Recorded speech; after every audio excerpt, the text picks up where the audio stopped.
예레미야서 27장 1절에서 22절 마지막 절까지 말씀 볼 때에 제가 석절 읽고 우리 선생님께서 한 절 읽고 교독하겠습니다. 예레미야서 27장 1절에서 마지막 절입니다. 제가 먼저 석절 읽겠습니다. 유다의 왕 요시야의 아들 여호야김이 다스리기 시작할 때에 여호와께서 말씀으로 예레미야에게 임하시니라.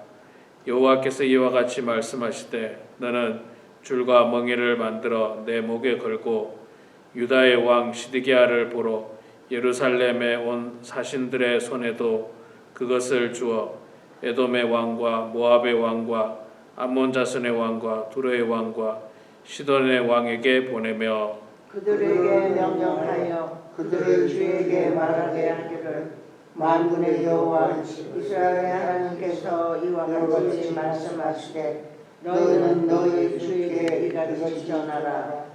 나는 내 큰 능력과 나의 쳐든 팔로 땅과 지상에 있는 사람과 짐승들을 만들고 내가 보기에 옳은 사람에게 그것을 주었노라.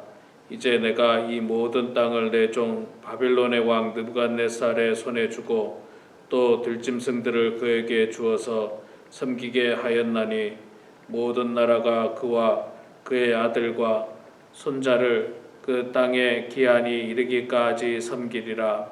또한 많은 나라들과 큰 왕들이 그 자신을 섬기리라. 여호와의 말씀이니라. 바벨론의 왕 느부갓네살을 섬기지 아니하며 그 목으로 바벨론의 왕의 멍에를 매지 아니하는 백성과 나라는 내가 그들을 멸망하기까지 칼과 기근과 전염병으로 그 민족을 벌하리라.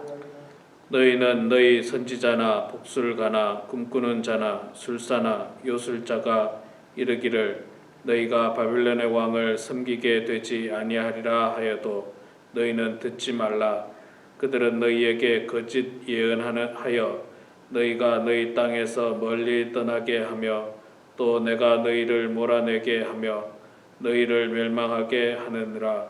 그러나 그 목으로 바빌론의 왕의 멍에를 메고 그를 섬기는 나라는 내가 그들을 그 땅에 머물러 밭을 갈며 거기서 살게 하리라 하셨다 하라. 여호와의 말씀이니라 하시니라. 내가 이 모든 말씀대로 유다의 왕 시드기야에게 전하여 이르되 왕과 백성은 바벨론 왕의 멍에를 목에 메고 그와 그의 백성을 섬기소서. 그리하면 사실이라. 어찌하여 당신과 당신의 백성이 여호와께서 바빌론의 왕을 섬기지 아니하는 나라에 대하여 하신 말씀과 같이 칼과 기근과 전염병에 죽이려 하나이까? 그러므로 당신은 바빌론의 왕을 섬기게 되지 아니하리라 하는 선지자의 말을 듣지 마소서. 그들은 거짓을 예언함이니이다. 이는 여호와의 말씀이니라. 내가 그들을 보내지 아니하였거늘 그들이 내 이름으로 거짓을 예언하니 내가 너희를 몰아내리니 너희와 너희에게 예언하는 선지자들이 멸망하리라. 내가 또 새 사람들과 그 모든 백성에게 전하여 이르되 여호와께서 이와 같이 말씀하시기를 보라, 여호와의 성전의 기구를 이제 바벨론에서 속히 돌려오리라고 너희에게 예언하는 선지자의 말을 듣지 말라. 이는 그들이 거짓을 예언함이니라 하셨나니 너희는 그들의 말을 듣지 말고 바빌론의 왕을 섬기라. 그리하면 살리라. 어찌하여 이 성을 황무지가 되게 하려느냐?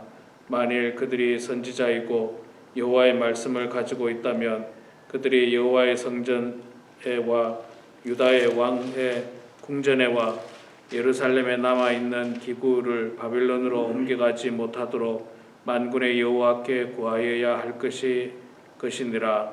만군의 여호와께서 기둥들과 큰 대야와 받침들과 이 성에 남아있는 기구에 대하여 이같이 말씀하시나니 이것은 바벨론의 왕 느부갓네살이 유다의 왕 여호야김의 아들 여호니 여와 유다와 예루살렘 모든 귀인을 예루살렘에서 발로 사로잡아 옮길 때에 가져가지 아니하였던 것이라.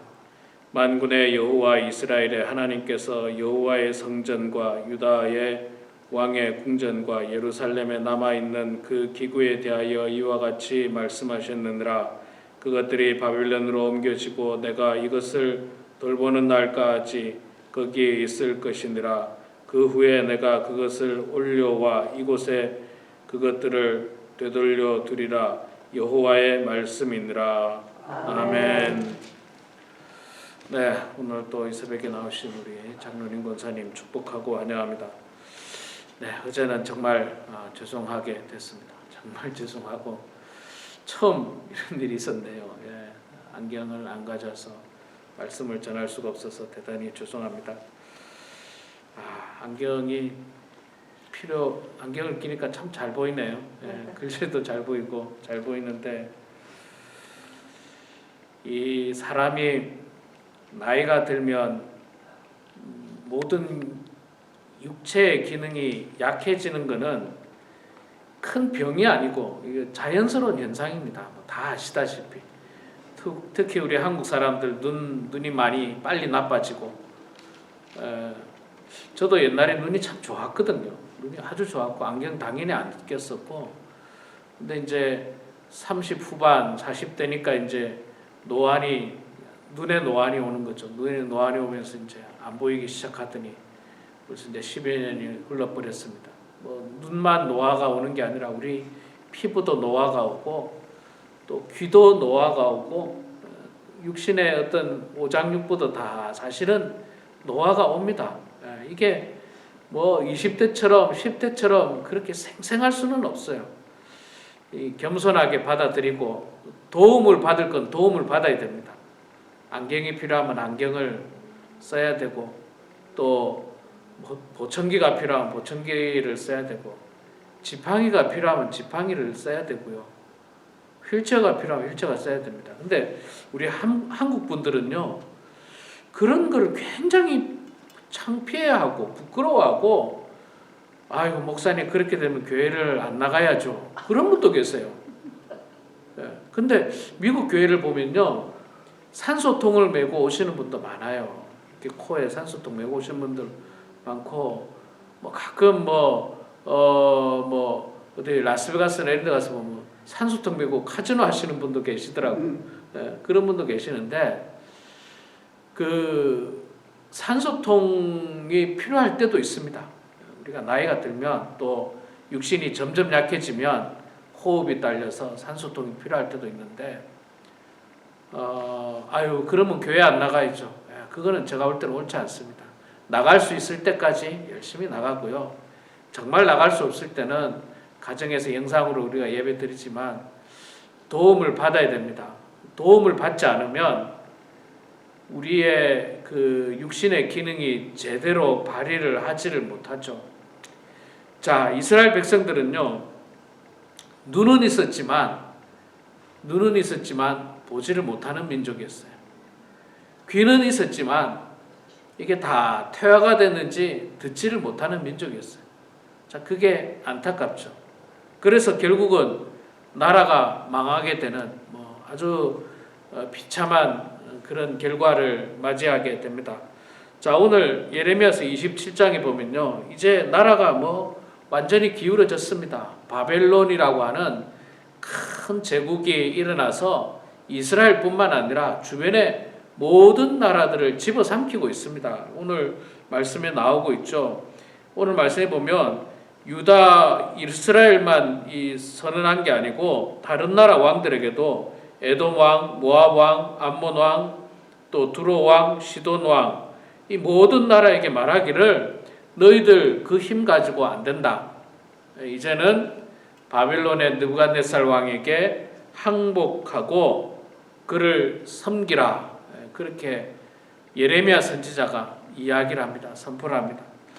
자, 그런데 여러분, 사실은 나라가 망한다는 것은요, 신앙을 떠나서 참 받아들이기가 쉽지 않은 그런 현실입니다. 우리도 과거 일제시대 때 일본에 의해서 나라가 망해본 적이 있는 나라입니다. 우리나라가. 그때는 뭐 기독교인이고 뭐 기독교인 아니고 간에 관계없이 모든 민족 백성들이 다 안타까워하는 거죠. 다 안타까워하고 참 그 나라의 현실을 안타깝게 생각하고 받아들이기가 힘들고 그래서 수많은 저항 운동들이 일어나기도 하고 그렇습니다. 자, 그런데 하나님께서는 이 이스라엘 민족을 사실은 회복시키고 살리시기 위해서 그들에게 주는 어쩌면 중요한 메시지일 겁니다. 그 중요한 메시지가 뭐냐? 느부갓네살 왕을 섬기라는 겁니다. 느부갓네살을 섬기라. 내가 지금은 느부갓네살 왕에게 모든 그 힘을 실어준다. 그 이유는 뭐냐면 이스라엘의 죄를 바벨론에 의해서 심판하고 계시는 거예요. 바벨론에 의해서 심판하시려고 하나님께서 바벨론을 매로 사용합니다. 바벨론이 매가 되고 이스라엘의 종아리를 때리는 그런 역할입니다. 그러면 그 종아리를 맞아야죠. 그걸 때리는 것은 사실 느부갓네살 왕이 아니고 하나님이에요. 하나님이 바벨론의 느부갓네살 왕을 움직여서 이스라엘을 공격하게 한 거지 뭐 느부갓네살 왕 스스로가 한 게 아닙니다. 그러면 우리는 하나님 앞에 죄를 지었으면 그 매를 맞아야 됩니다. 그 매를 안 맞겠다고 버티고 도망가고 그러면 더 큰 화를 당할 수도 있습니다. 자, 그래서 하나님께서는 예레미야 선지자를 통해서 이스라엘 백성들을 비롯한 주변 나라 사람들에게 바벨론의 느부갓네살 왕을 섬기라고 이야기합니다. 여러분 우리가 때로는 받아들이기 어려운 어떤 그런 일들을 경험할 때가 있습니다. 하나님, 제가 이걸 어떻게 받아들여야 됩니까? 하나님, 이걸 어떻게 수용해야 됩니까? 이건 도대체 제가 이성적으로 생각할 때는 받아들이기가 어려운데요. 여러분, 그럼에도 불구하고 있잖아요. 우리가 때로는 하나님의 말씀에 대해서 받아들이는 것들이 필요합니다.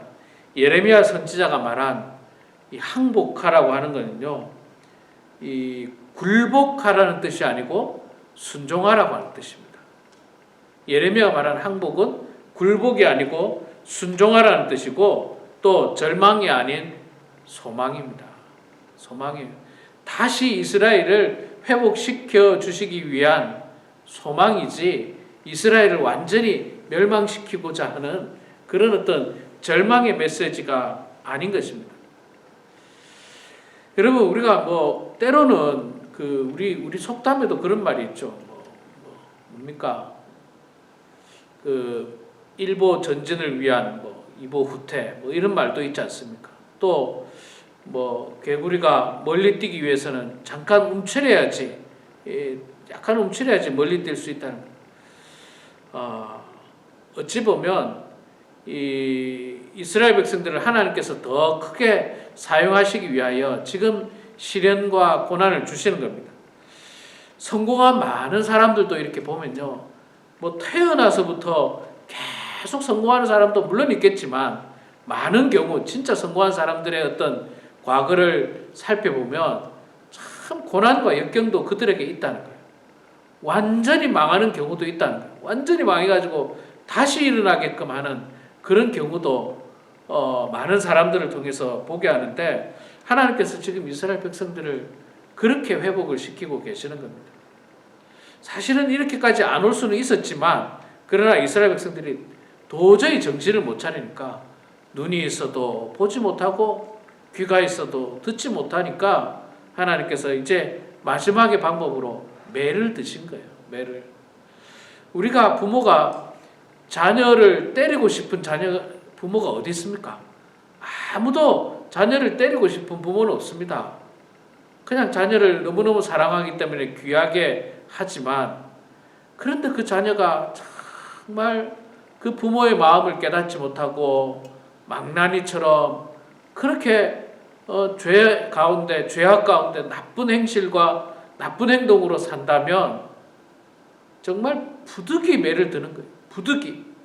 부득이 매를 들고 그 매를 통해서 그 자녀를 죽이겠다는 게 아니라 그 매를 통해서 자녀가 다시 회복되고 새로운 사람으로 거듭나고 바른 사람으로 성장하고자 하는 그런 간절한 마음으로 부득이 매를 드는 그 부모의 마음처럼 하나님의 마음이 지금 그 마음이라는 거예요. 그 마음이라는 거예요. 그러니까 너희들은 내가 때리는 매를 달게 맞아라. 도망가지 말고, 매 안 맞겠다고 도망가지 말고, 도망갈 때도 없지만 도망가다가는 칼과 기근과 전염병으로 그 민족들이 다 멸망당할 수 있으니까 도망가지 말고 그냥 바벨론의 느부갓네살 왕에게 순종해라. 그를 섬겨라. 그게 내가 너희들에게 주는 매고 벌이다. 그렇게 말씀을 하고 있는 것입니다. 예레미야 선지자 입장에서도 이 말이 불편하지만 어렵지만 그러나 하나님의 말씀이니까 우리가 이 말씀을 예레미야 선지자가 말씀을 전하는 겁니다. 27장에도 계속해서 보면요, 예레미야 선지자가 이런 표현을 많이 씁니다. 여호와께서 말씀으로 예레미야에게 임하시되, 여호와께서 이와 같이 말씀하시되, 여호와께서 이와 같이 말씀 임하시되, 하나님께서 말씀하신다는 거예요. 하나님께서. 그러니까 거짓 선지자들의 말을 듣지 말라는 거예요. 예레미야가 말하기를 거짓 선지자들이 많다는 겁니다. 시드기야 왕에게 가서 항복하라고 이야기하는데 이미 시드기야 왕에게 거짓 선지자들이 와서 달콤한 말로 우리 망하지 않습니다. 우리 망하지 않고 축복받습니다. 그런 좋은 말만 계속하는 거예요. 좋은 말만. 아주 허황된 말. 그래서 결국 시드기야 왕이 어떻게 됩니까? 두 눈이 뽑혀가지고 포로로 바벨론까지 끌려갑니다. 질질 끌려가는 거죠. 참 비참한 죄를 맞게 됩니다. 그래서 여러분, 제가 엊그저께도 말씀을 드렸는데 허황된 달콤한 말에 우리의 마음을 빼앗겨서는 안 됩니다. 허황된 달콤한 말에 마음을 빼앗기지 말고 내가 하나님 앞에 죄를 지었다면 내 죄를 냉정하게 되돌아보고 또 하나님 앞에 벌을 받아야 될 내용이 있다면 벌을 받고 그 벌을 통해서 다시 새로운 사람으로 거듭나고 온전한 사람으로 거듭나서 하나님이 회복시켜주는 그 회복으로 말미암아 정말 성숙한 그리스도인으로 변화되는 인생이 되어야 할 것입니다. 우리 사랑하는 성도 여러분, 오늘 이 말씀을 기억하시면서요, 안타깝지만 매를 맞아야 될 때는 매를 맞아야 됩니다. 도망가지 말고 그것이 아니라고 끝까지 거부하지 말고 하나님, 나에게 죄가 있습니다. 나를 용서하여 주시고 내가 이 아픔을 통해서 거듭나게 하시고 성숙하게 해주시옵소서라고 고백하면서 우리 모두가 하나님 앞에 더욱더 성숙해지는 그런 우리 모두가 되길 주의 이름으로 축원합니다. 아멘. 기도하겠습니다. 사랑의 아버지 하나님, 은혜를 감사합니다. 부족한 저희들 주님 사랑해 주셔서 오늘도 이렇게 주님 제단에 나오게 하시니 감사합니다. 하나님 아버지, 저희들 가운데 주님께서 늘 함께 하심으로 저희들의 연약함을 인정할 수 있도록 도와주시고 우리의 능력이 연약하기에 하나님의 도움을 간구하면서 늘 기도합니다. 하나님, 우리의 기도를 들어주시고 주님 응답하여 주시옵소서. 이스라엘 백성들이 결국에는 바벨론의 느부갓네살 왕에 의하여 침공을 당하게 되는데 하나님, 예레미야 선지자는 바벨론의 느부갓네살 왕을 섬기라고 하나님의 말씀을 전달하고 있습니다. 그것이 굴욕적으로 느껴지기는 하지만 그러나 그것이 굴욕이 아니요 하나님 말씀에 순종하는 것이고 그것이 나라가 멸망당하는 절망이 아니라 다시 한번 회복하게 되는 소망이라는 사실을 분명히 깨달으면서 하나님 아버지, 우리 인생 가운데서도 우리가 하나님 앞에 죄 짓지 않고 바르고 온전하게 살기를 소망하지만 때로는 죄악 가운데 살 때 하나님의 무서운 엄벌을 저희들이 바라보면서 저희들이 그것을 맞이하면서 우리 자신을 되돌아보고 우리 자신의 허물들을 깨달으면서 하나님 앞에 회개하고 또 죄를 고백하고 용서함을 받는 저희들 되게 해주시고 그 용서함을 통해서 우리가 다시 참된 그리스도인으로 온전한 그리스도인으로 회복되는 역사가 일어날 수 있도록 하나님 아버지 도와주시옵소서. 사랑의 아버지 하나님, 우리 범은 하나님께 사랑하는 모든 성도들 이 마지막 때에 육신적으로 다 건강할 수 있도록 도와주시고 영적으로 또 강건할 수 있도록 도와주시고 정신적으로도 실족당하지 않도록 하나님 도와주시며 설령 나이가 들어서 우리의 육신이 점점 그 기능이 약해진다 할지라도 그것을 하나님의 뜻으로 겸허하게 받아들일 수 있는 성숙함도 하나님 저희들에게 허락하여 주시옵소서. 이 시간에도 각자의 삶의 자리에서 주님 앞에 기도합니다. 우리의 기도를 들어주시고 주님 응답하여 주시옵기를 간절히 빌고 원하오며 살아계신 예수님의 이름으로 기도드리옵나이다. 아멘. 아멘.